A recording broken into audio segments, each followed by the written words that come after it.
George is walking on a downtown street one day, and he happens to see his old high school friend, Bob, a little ways up ahead, walking dejectedly. Bob, how are you?" he greets his old buddy after getting his attention. "Not so good," says Bob. "Why? What happened?" George queries. "Well," Bob says, "I just went bankrupt and I've still got to feed my family of 5. I don't know what I'm going to do."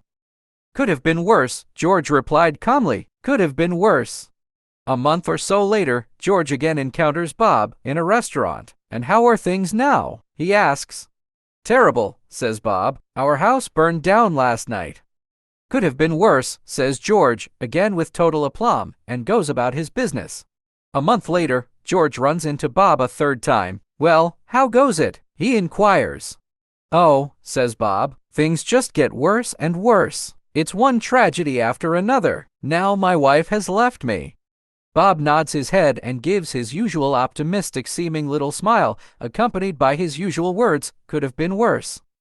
This time, Bob grabs George by the shoulders. "Wait a minute," he says. "I'm not gonna let you off so easy this time.